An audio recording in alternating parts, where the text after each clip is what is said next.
Hello friends, welcome to இது உங்கள் சமையல்.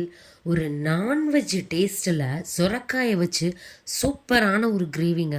இட்லி, தோசை, சப்பாத்தி, பூரி, சாதம்னு எல்லாத்துக்கூடையுமே சூப்பராக இருக்கும். எப்படி இப்படி சொரக்காயில் இவ்வளோ டேஸ்ட்டு அப்படின்னு சொல்லிட்டு பார்ப்பீங்க. சரி வாங்க, டைம் வேஸ்ட் பண்ணாமல் எப்படி செய்யலான்னு சிட்டுன்னு பார்த்துடலாம். ஃபஸ்ட்டு ஒரு கடாய் எடுத்துக்கோங்க. எடுத்துகிட்டு அதில் கடலெண்ணெய் 2 டீஸ்பூன் சேர்த்துக்கலாம்.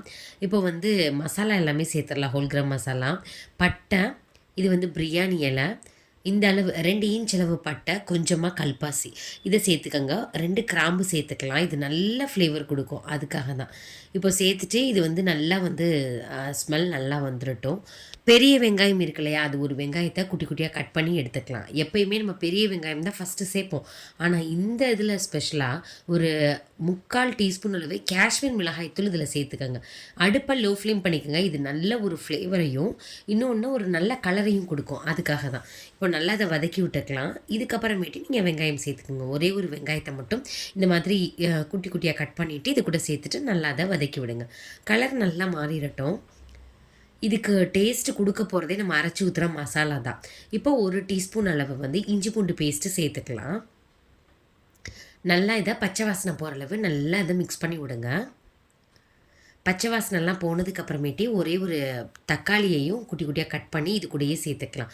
உங்களுக்கு லைட்டாக பிடிக்கிற மாதிரி இருந்ததுன்னா கொஞ்சமாக தண்ணி மட்டும் நீங்கள் சேர்த்துக்கலாம். பச்சை வாசனை போன உடனேவே தக்காளியும் சேர்த்துருங்க. ஒரே ஒரு தக்காளி போதுமானது. இதையும் நல்லா தான் வதக்கி விடுங்க. இது ஒன்றுக்குமே ஒரு கொஞ்சம் டைம் கொடுக்கணும். அப்போ தான் டேஸ்ட்டு ரொம்ப நல்லாயிருக்கும். அந்த பச்சை ஸ்மெல் எதுவுமே வராது, அதுக்காக தான். இது கூட கொஞ்சமாக உப்பு மட்டும் சேர்த்துக்கலாம். ஒரு 1/2 டீஸ்பூன் அளவு உப்பு இதில் சேர்த்துருக்குறேன். இப்போ நல்லா அதை மிக்ஸ் பண்ணி விடுங்க. இது தனித்தனியாக நிற்கக்கூடாது. வெங்காயம் தனியாக, தக்காளி தனியாக அப்படி நிற்கக்கூடாது. அந்த அளவுக்கு இதை லைட்டாக மிக்ஸ் பண்ணி விடுங்க. இப்போ மசாலா அரைச்சிடலாம். மசாலாவுக்கு தேங்காய் பார்த்திங்கன்னா அரை முடியில் பாதி எடுத்துக்கோங்க, சரியாக இருக்கும். இது அளவுகளில் பார்த்திங்கன்னா 1/4 கப் அளவு வருங்க. அரை முடியில் பாதின்றது கரெக்டாக இருக்கும். இது ஒரு 4 பேர் சாப்பிட்ற அளவு. 1 டேபிள் ஸ்பூன் அளவு மல்லி சேர்த்துக்கலாம். இந்த மல்லிலாம் சேர்த்து அரைக்கும் பொழுது உங்களுக்கு நான்வெஜ் அந்த ஸ்மெல் கிடைக்கும், நல்லாயிருக்கும். அதுக்கப்புறம் 1 டீஸ்பூன் அளவு சீரகம் சேர்த்துக்கோங்க. செரிமானத்துக்கு ரொம்பவே நல்லது. 1 டீஸ்பூன் அளவு சோம்பு சேர்த்துக்கலாம். சோம்பு நல்ல ஃப்ளேவர் கொடுக்கும், ரிச்சான ஸ்மெல் கொடுக்கும். அதுக்காக தான் நம்ம சோம்பு சேர்க்குறோம். குருமாவில் சோம்பு சேர்த்து அரைக்கும் பொழுது டேஸ்ட்டு ரொம்ப நல்லாயிருக்கும், ஹோட்டலில் கிடைக்கிற மாதிரி. இது கூடவே கொஞ்சமாக ஒரு 1/2 டீஸ்பூன் மட்டும் மிளகு சேர்த்துக்கோங்க.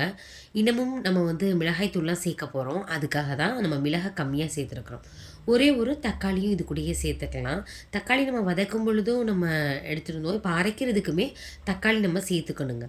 இப்போ காரத்துக்கு நான் மிளகாய்த்தூள் தான் சேர்த்துக்கிறேன். இது காஷ்மீர் மிளகாய்த்தூள் மறுபடியும் 1 டீஸ்பூன் சேர்த்துக்கிறேன். உங்களுக்கு காஷ்மீர் மிளகாய்த்தூள் இல்லைனாலும் பரவாயில்ல, அளவை மட்டும் நல்லா கம்மி பண்ணிக்கோங்க. ஒரு 1/2 டீஸ்பூன் எடுத்துக்கிட்டிங்கன்னா சரியாக இருக்கும் சாதா மிளகாய்த்தூள். இப்போது இது நல்லா நைஸாக அரைச்சிடணும். கொஞ்சம் கூட நெருன்னு இருக்கக்கூடாது. நல்லா நைஸாக அரைச்சிங்கன்னா டேஸ்ட்டும் நல்லாயிருக்கும், உங்களுக்கு குவான்டிட்டியும் நிறைய கிடைக்கும், அதுக்காக தான். இப்போது நம்ம ஏற்கனவே கடாயில் வச்சுருந்தோம் இல்லையா, நல்லா வதங்கி ஒன்று சுருள இருக்குது. இந்த நேரத்தில் நம்ம அரைச்சி வச்ச மசாலாவையும் இது கூடயே சேர்த்துக்கலாம். இதுக்கு நிறைய தண்ணி சேர்த்துடக்கூடாது, கொஞ்சமாக தான் தண்ணி சேர்க்கணும். ஏன்னா சுரக்காய் நீர்க்காய் அப்படின்றதுனால அதுலேருந்தும் தண்ணி வரும். அதனால் நம்ம பார்த்து பார்த்து தான் சேர்க்கணும். இப்போது கெட்டியே இல்லாமல் நல்லா அதை எல்லா சைடுமே ஈவனாக இருக்கிற மாதிரி மிக்ஸ் பண்ணி விடுங்க. இப்போது ஓரளவுக்கு நல்லா மிக்ஸ் பண்ணியாச்சு.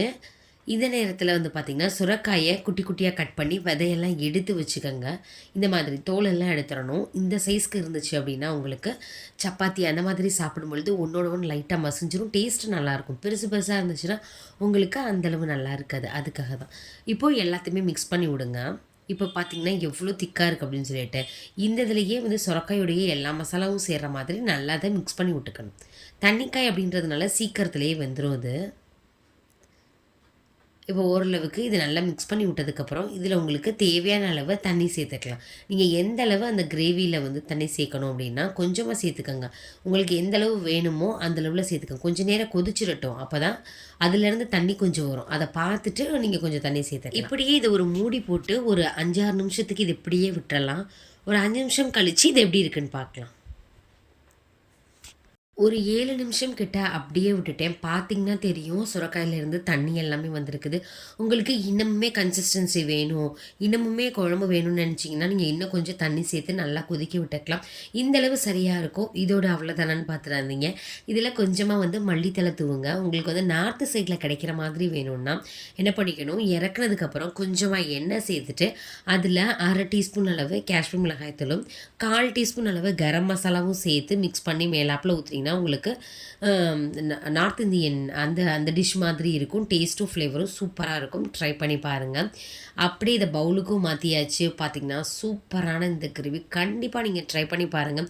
உங்களுக்கு ரொம்பவே பிடிக்கும். எப்பயுமே ஒரே மாதிரியே செய்யாமல் இப்படி டிஃப்ரெண்ட்டான காயை வச்சு இந்த மாதிரி குருமா செஞ்சு உங்களோட கிட்ஸ்க்கு கொடுங்க. என்ஜாய் பண்ணி சாப்பிடுவாங்க. இதே மாதிரி நிறைய ரெசிபிஸ் நம்ம சேனலில் போட்டிருக்கோம். தேவைப்பட்ட டிஸ்கிரிப்ஷன் பாக்ஸில் லிங்க் தரேன், எங்கே போய் பாருங்கள்.